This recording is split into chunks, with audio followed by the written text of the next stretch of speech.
ഈ കല്യാണമൊക്കെ കഴിഞ്ഞാൽ ഒരു 1 to 2 months കഴിഞ്ഞാലൊക്കെ ഈ ഒരു അഡ്വൈസൊക്കെ നാട്ടുകാരും ചില ആൻറ്റിമാരും അങ്കിൾസും തരും.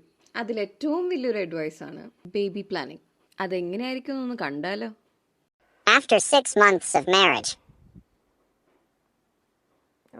വരുന്നുണ്ട് കൊണ്ടുവരും. എന്താവോ? ഹലോ മോളെ, എന്തെല്ലാം സുഖല്ലേ? സുഖം സുഖം. എന്തായി? 6 മാസമൊക്കെ ആയല്ലോ കല്യാണം കഴിഞ്ഞിട്ടല്ലേ? കുട്ടിയൊക്കെ വേണ്ടേ? അച്ഛനമ്മയൊക്കെ കാത്തിരിക്കുന്നുണ്ടാവും. അതൊക്കെ പിന്നെ വരട്ടെ, മെല്ലനെ വരട്ടെ. അങ്ങനെ തിരക്കൊന്നുമില്ല. എനിക്കിപ്പം ജോലിയുണ്ട്, പിന്നെ മൂപ്പർക്കും ജോലിയുണ്ട്. അപ്പം നമ്മളിങ്ങനെ ഒന്ന് ലൈഫ് ഒന്ന് സെറ്റിലെല്ലാം ആയിട്ട് ഒന്ന് മെല്ലനെ സ്റ്റാർട്ട് ചെയ്യാമെന്ന് വിചാരിച്ചു. അങ്ങനെ ഇങ്ങനെ ശരിയാവും മോളെ. അച്ഛനമ്മേൻ്റെ സന്തോഷം നിങ്ങൾ മാത്രം സന്തോഷം നോക്കിയാൽ പോരല്ലേ? കുടിക്കാൻ എന്താ വേണ്ടേ? ഓ, ചായയാണോ? ഓ, ഓക്കെ, ഞാൻ കൊണ്ടുതരാം കേട്ടോ. ഇരിക്കെ, ഞാൻ അമ്മേനെ വിളിച്ചിട്ട് വരാം. 1 year of marriage. അതാ മരത്തിൽ മാങ്ങ. ആ, മനസ്സിലായി. മാവില് മാങ്ങ. എന്തേലും മരല്ലടേ.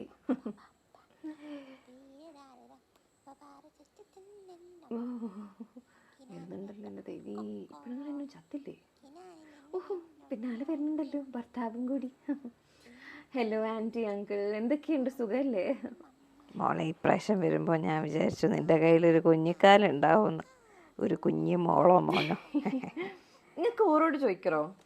അല്ല, എൻ്റെ ഹസ്ബൻഡിനോട്. ഓനോട് എങ്ങനെയാ ചോദിക്കാട്? ഓനൊരു പുരുഷനല്ലേ ഇടവോ? എന്നോടല്ലേ ചോദിക്കാൻ പറ്റൂ? അങ്ങനെയൊക്കെയാണല്ലേ? എന്താ ചെയ്യാ? Finally, baby, I'm dying. അങ്ങനെ ഒരു കുട്ടി ഉണ്ടായില്ലേ?